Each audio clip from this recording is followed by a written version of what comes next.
여러분 기도해 주셔서 OMS 인디애나폴리스 잘 다녀왔습니다. 125주년 기념 행사라 어떤 행사를 할까? 저희 교회는 50주년이라서 여러 가지 행사들 사역을 했는데 어떨까 했더니 역시 선교단체는 선교단체구나라는 것을 느꼈습니다. 처음부터 끝까지 125주년 기념인데 세 가지 주제를 가지고 이야기를 나누는데 첫 번째가 faithful God입니다. 신실하신 하나님. 두 번째 faithful people. 그 신실하신 하나님의 콜링을 받아서 선교지에서 있는 곳에서 복음을 전했던 사람들. 그래서 1901년도에 여러분 이 OMS 원 미션 소사이티가 시작이 되었어요. 제일 처음 일본으로, 그리고 우리 한국 조선으로, 세 번째 중국으로 들어간 선교 단체였는데 지금은 55개국에 나가 있고요. 그리고 수많은 그 평신도 사역자나 또는 목회자들이 나가서 사역을 하고 있는데 마지막에 신실하신 하나님, 신실한 하나님의 사람, 마지막이 아직도 끝나지 않은 사명이었어요. Unfinished task. 그 문장이 얼마나 멋있는지 모릅니다. 아직 끝나지 125년이 되어서 저는 그래서 제가 나도 여전히 한국 사람의 틀을 못 벗어났구나라는 생각을 했어요. 여기서 자랐음에도 불구하고 역시 나는 한국 문화에 아직도 많이 젖어 있구나. 왜 그러냐면요. 저는 제가 이제 가기 전에 우리 교단 대표로 가니까 뭐 필요한 거 없느냐. 소위 화환을 보내줄까? 아니면 무슨 헌금을 해야 될까? 이런 생각을 했는데 거기 담당자가 부총재가 저한테 아무것도 필요 없대요. 그냥 오라는 거예요. 참 이상하다. 갔더니 그 이유를 알겠더라고요. 꽃 화환 하나도 없어요. 그리고 무슨 대단한 인물이 와서 설교한 것도 아니에요. 그 총재와 부총재와 많은 사람들이 하나씩 아주 작은 파트를 그냥 이어가는데 결국은 이 얘기하기 위해서요. 아직도 끝나지 않은 하나님의 소명과 사명을 우리가 가야 된다는 얘기였어요. 그래서 제가 그걸 보면서 우리 같이 갔던 몇몇 목사님한테 내가 그래도 1.5세라 조금 좀 낫다 생각했는데 형편없구나 내 생각이. 그래서 우리 교회가 50주년 감사예배 드리는 거 너무너무 많은 분들이 그 자체도 그런 얘기예요. 그런 50주년 감사예배 처음이다. 막 나와가지고 임직식하고 누가 축사하고 건면하고 이게 한국 이 어떤 축제의 분위기인데 가능하면 그걸 조금 우리가 내려놓고 하려고 했는데도 불구하고 색다른 모습인데 제가 OMS 가서 더 도전을 받고 왔어요. 앞으로 제가 총회도 저렇게 해야겠다. 군도덕인 거 다 제외하고 우리가 왜 모였느냐? 우리가 뭘 위해서 살아가야 되냐? 이런 얘기를 하고 도전받고 온다는 것이 너무 중요하다는 생각을 해봤습니다.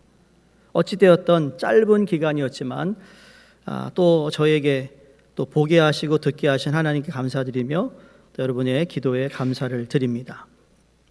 여러분 오프라 윈프리라는 분 들어보셨죠? 사진을 보시면 젊었을 때요.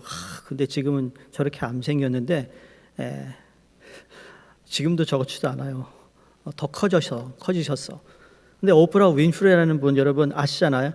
그 소위 톡쇼의 여왕이라고 할 정도로 The Queen of Talkshow입니다. 불과 30년 전만 해도 무명의 신인이었습니다. 근데 그에게 아주 작은 톡쇼를 진행할 수 있는 기회가 주어졌는데 그때 이 사람의 재능을 알아보고 그리고 나서 발탁이 되어서 톡쇼 호스트를 하면서 오프라 윈프리 쇼를 시작합니다. 자기가 그 책에 보면 22살에 내가 22,000불 벌었는데 소원이 그때가 뭐였냐면, 야, 내가 40살이 되면 그때는 4만 불을 버는 사람이 돼야겠다. 그게 자기 꿈이었대요. 근데 지금은 상상할 수 없는 수천억을 버는 그런 사람이 됩니다. 그리고 자기 쇼를 할 때마다 여러분 엄청난 인컴을 자기가 가져가는 그러한 대단한 사람이 됩니다. 별로 배운 것도 없고 뭐 특별히 실력 있는 사람도 아니었고, 그런데 성공한 사람이 되어서 아까 다음 사진에 보면 오프라 윈프리의 매거진까지 자기가 직접 편집장이 되어서 모든 것을 경영하는 실력을 쌓게 됩니다. 그래서 이 오프라 윈프리의 매거진을 자기의 O자를 따서 O라는 매거진을 그가 출시하죠. 그러면서 이 매거진에 항상 자기가 좋아하는 책, The Book of the Month, 이달의 책을 소개하는데, 여러분 이 오프라가 책을 소개하는 책마다 베스트셀러가 됩니다. 그래서 모든 저자들이 오프라 윈프리한테 잘 보려고 그냥 난리를 쳐요.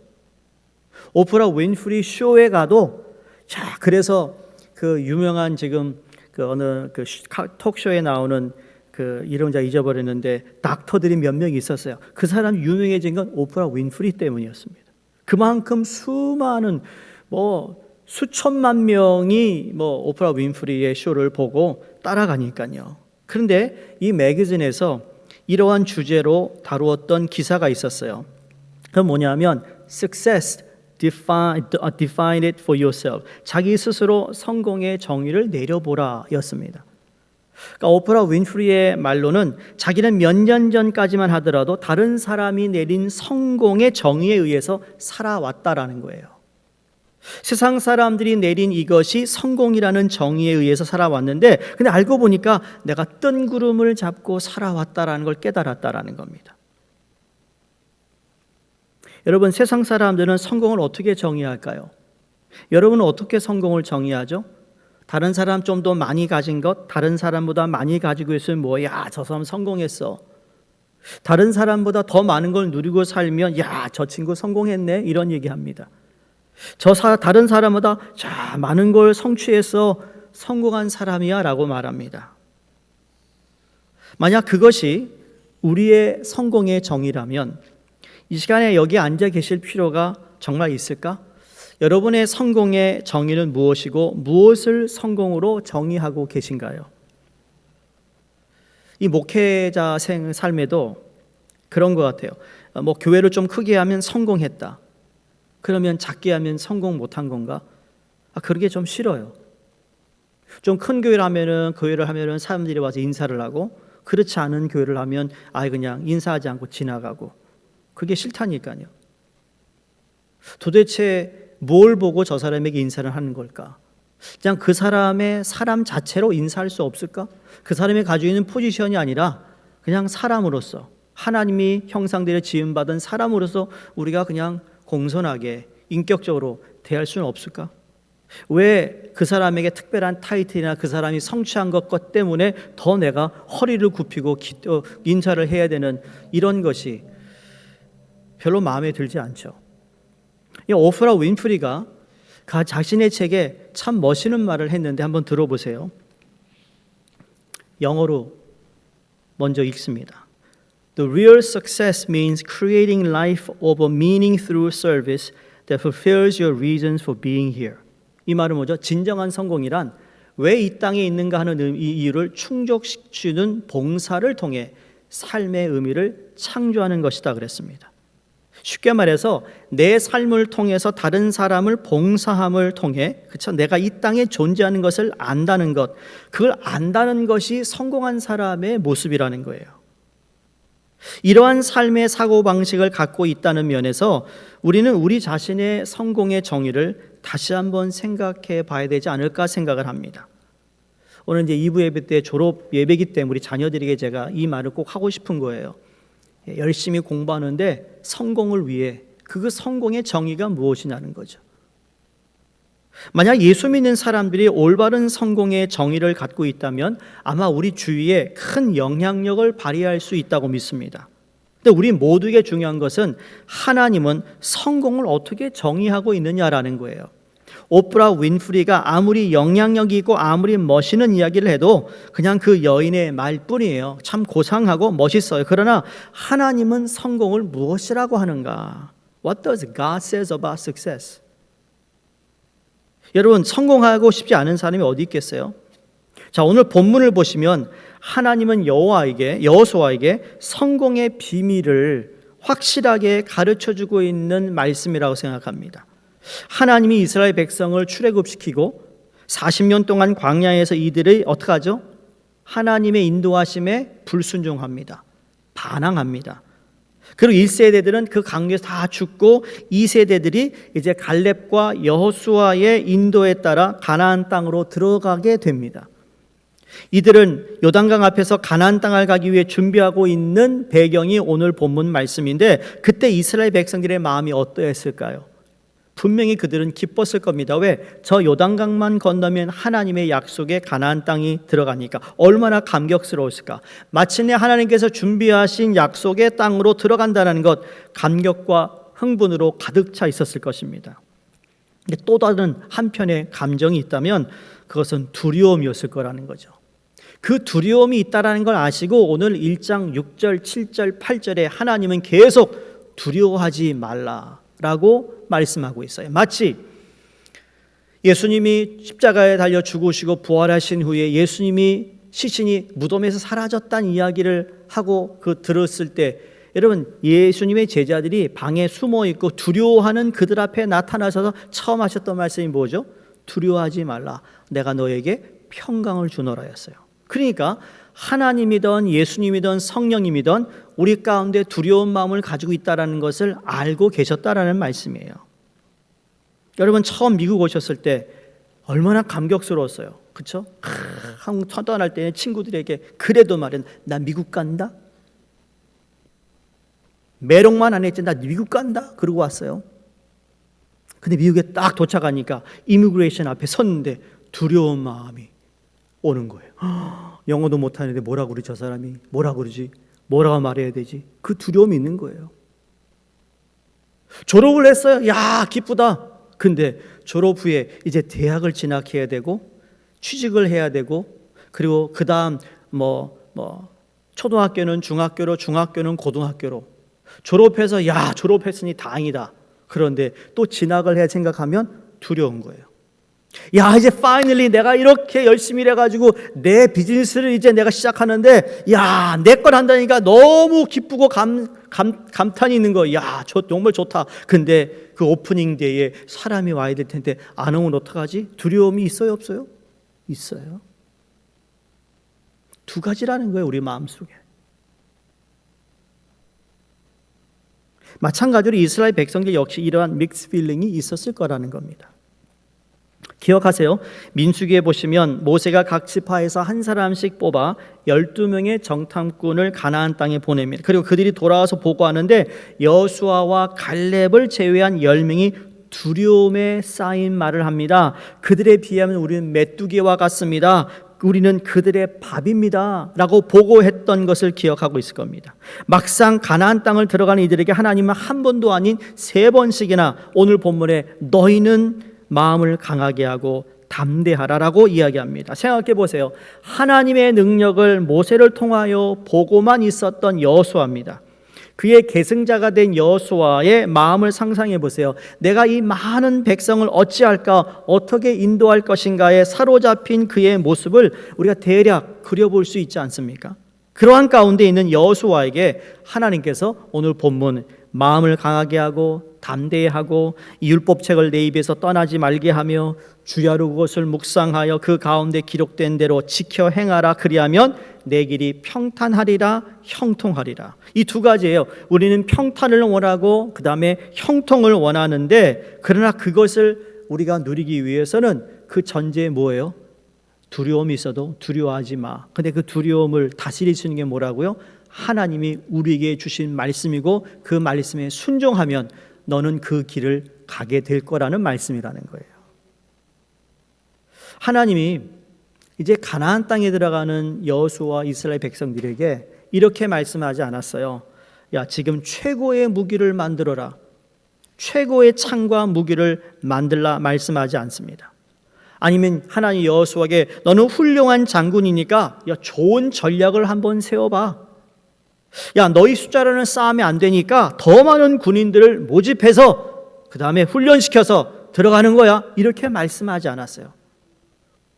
성도님들, 우리는 세상의 성공, 물론 제가 공부 못하는 사람, 못하는 학생이 신학교 가는 거 제가 말리는 사람입니다.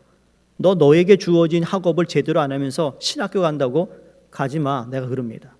공부 못하는 애 신학교 가면 안 돼요. 큰일 나요. 망칠 일이 있어요. 제가 여기서 그런 얘기 한다니까. 지난 10년 동안 제발 신학교 아무나 가지 마라. 특히 2세들. 2세들이 얼마나 똑똑한데요. 제가 느낀 게 뭐냐면 저도 부족해요. 저도 부족해. 똑똑한 2세들, 정말 주류 사회에서 정말 내놓으라는 그들에게 복음을 전하고 말씀으로 품을 수 있는 그러한 설교자들이 2세 가운데 없다라는 거예요. 오늘날. 그거 보고 나서 제가 더 그래요. 뭐 이거 하다 저거 안 되다 그런 거 아니라고요. 게을르면 안 된다. 부지런해야 된다.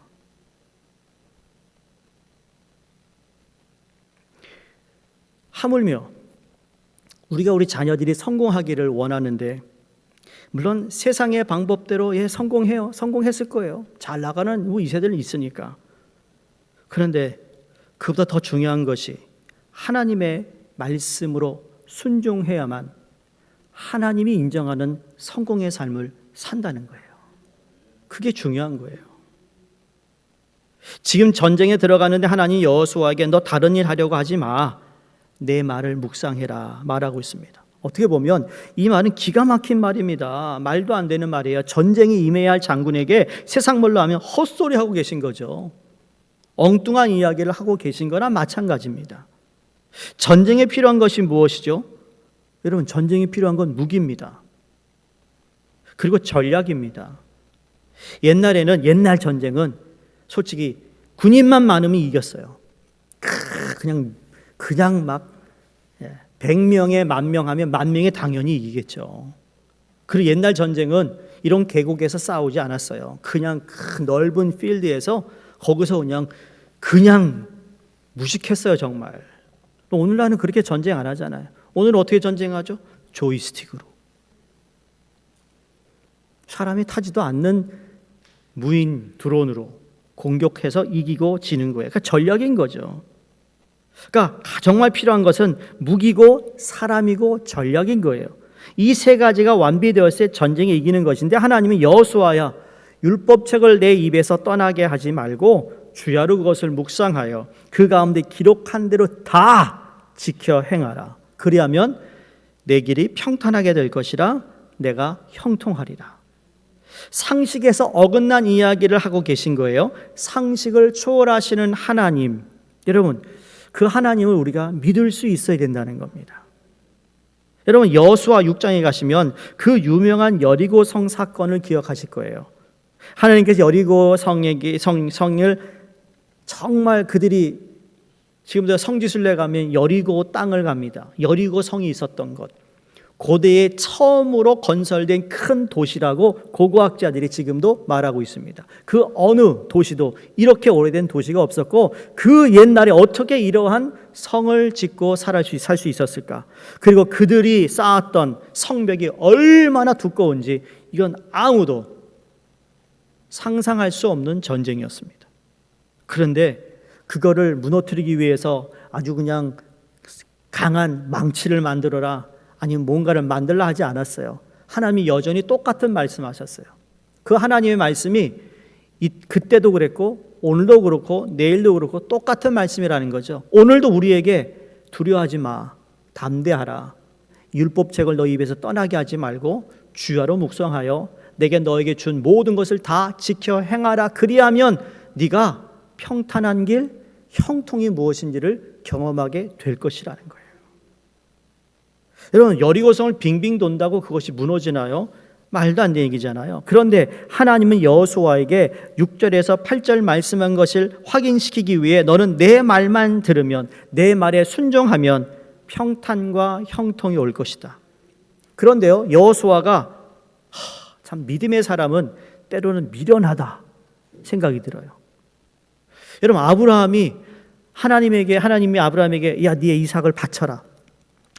말이 안 되고 이해가 안 되고 납득이 안 되는데 아브라함이 이해가 안 되고 납득이 안 되는 행동을 합니다. 이삭을 데려가요. 지금 여호수아 똑같은 거. 야, 여리고성을 이렇게 한 바퀴 돌고 하루에 마지막 일곱째 때는 7번을 도는 거야. 근데 미련하게 그 말씀대로 여호수아가 했다니까요. 그랬더니 여러분, 바보스러울 정도로 상식대로 하지 않았어요. 바보스럽게 일을 처리해 가는 것 같은데 그곳에 평탄이 있고 형통이 있었다라는 것이에요. 그러면 성공의 비결이 무엇인가? 하나님이 여러분에게 주신 말씀을 여러분 순종하는 것이라고 믿습니다. 성공에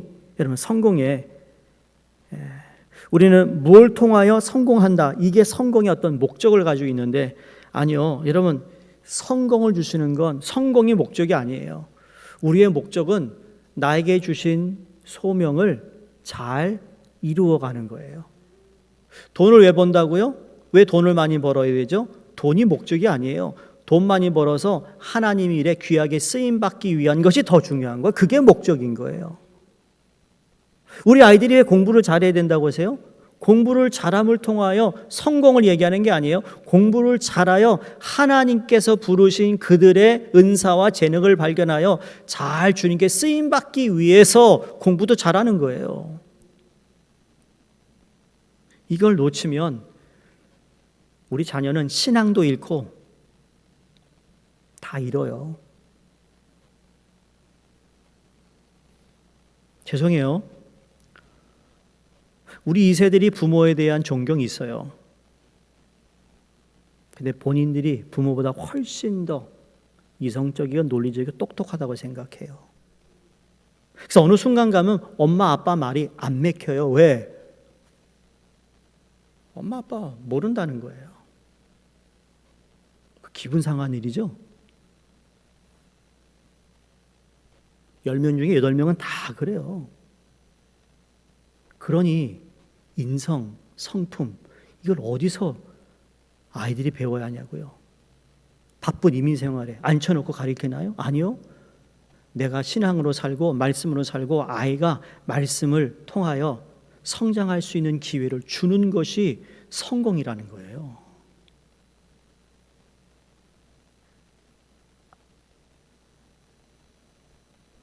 베드로가 하루 종일 고기를 잡아요. 밤새도록 고기를 잡았다고 그랬어요. 근데 그날은 한 마리도 못 잡았다고 했습니다. 재미있죠? 하루 종일 고기를 잡으러 나갔는데 밤새도록 고기를 잡았는데 한 마리도 못 잡았어요. 예수님 오셔서 베드로야 저기 깊은 곳에 그물을 던져라. 묻겠습니다. 여러분, 이 고기 잡는 일에 누가 선수죠? 예수님, 베드로. 베드로죠. 이게 팩트예요. 예수님은 카펜터예요.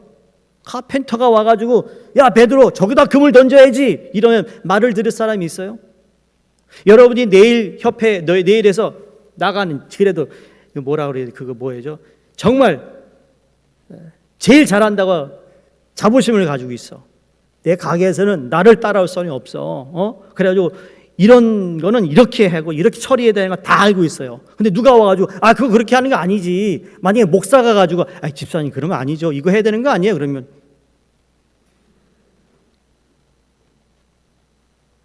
장사하는데 난 장사한 적도 없어요. 부모님 장사할 때 도와준 것밖에 없는데 장사하는데 가가지고 제가 장사 이렇게 해야 되는 거 아니에요? 얘기한다면 그걸 누가 고지 듣냐고요. 똑같은 거예요.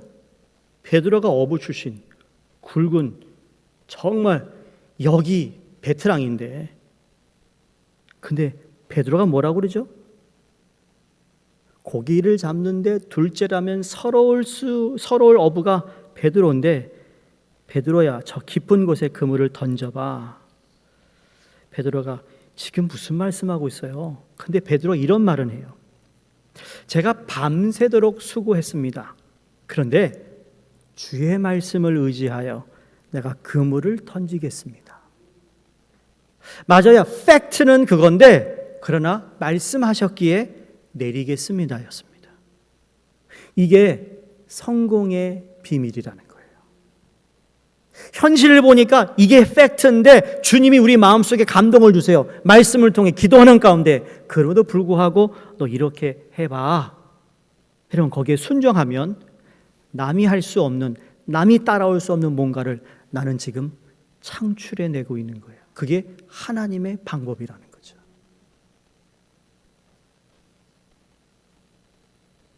여러분 그렇게 했더니 한 마리도 안 잡혔나요?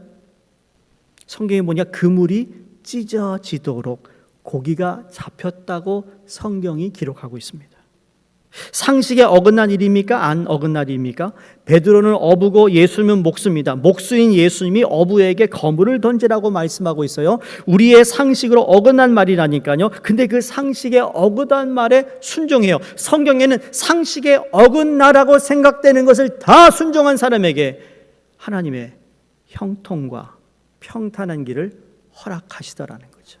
근데 그게 다 뭐 재물을 많이 갖게 되었다, 돈을 많이 벌었다는 거에 국한 것이 아니라니까요. 그걸 통하여 어떤 평탄과 어떤 형통을 누리죠? 야, 하나님 말씀 의지했더니 하나님이 내 길을 인도하시는구나. 이걸 깨닫는 거예요. 믿는 사람들이지만 말씀대로 살면 손해본다는 그러한 생각을 가지고 있는 신앙이들이 너무 많아요. 오늘날 여기도 앉아 있는 것 같아요. 예수님만세로 사면 꼭 손해볼 것 같잖아요. 교회 와서 예배드리고 봉사하면 손해볼 것 같아. 그 시간에 내가 잠을 좀 더 자고 일주일 동안 내 시간을 갖지도 못했는데 그 시간을 빼앗긴다는 생각을 갖는다는 거예요. 이민사회는 더 그래요. 말씀대로 살면 힘들고 어렵고 바보 같아질 것 같아요. 그렇지 않나요? 그런 생각 안 해보셨어요? 내가 평균 되면 그런 생각 하겠어요? 우리는 하나님보다 잘난 척해요. 자꾸 하나님보다 더 아는 척하고, 그래서 상식 밖의 일은 상식에 어긋나기 때문에 내가 이성과 논리에 따라 사는 문화인에 더 관심을 가지고 살진 않던가요? 하나님 무슨 말씀을 하고 계시는가? 여러분 우리에게 네가 하면은 잘할 것 같지, 그러니까 네 말대로 하면 성공이 정말 계획대로 되는 것 같지, 천만의 말씀. 성도님들, 하나님이 여러분의 삶에 있어서 여러분들이 가장 좋은 것을 주시는 하나님이라고 믿으십니까?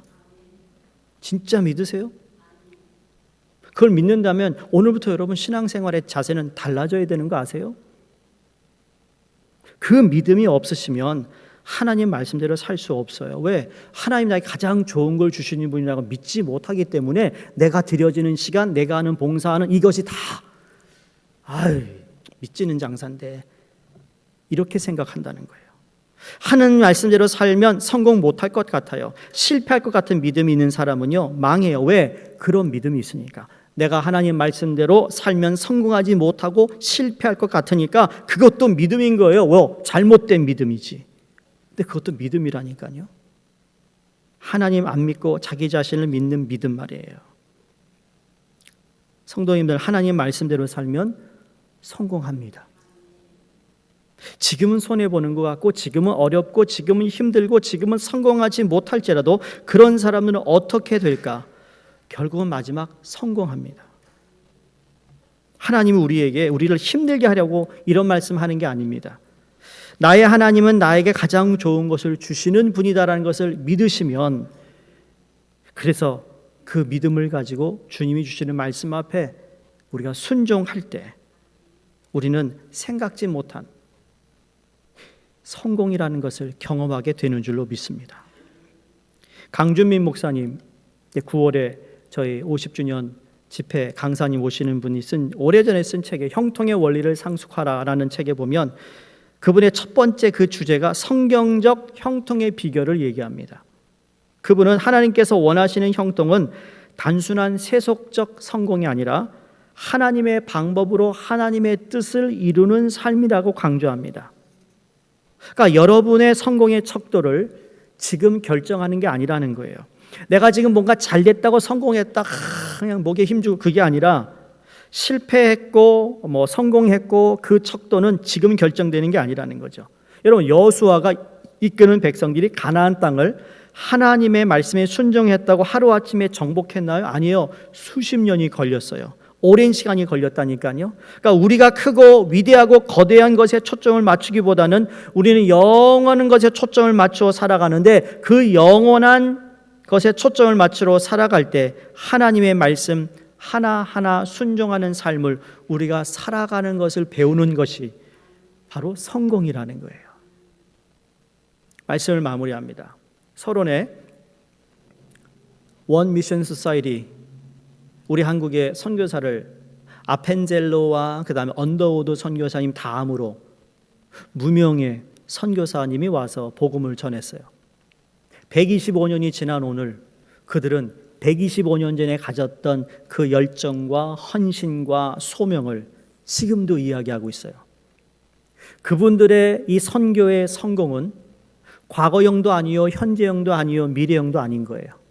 그분들은 지금도 하나님이 나를 부르신 오늘 내가 그 말씀에 순종하고 여기 있나이다, 나를 보내소서, 그렇게 하나님께 내 삶을 맡긴 사람들이야말로 또 125년을 써내려가는 선교 단체가 된다는 것을 그들이 강조하더라고요.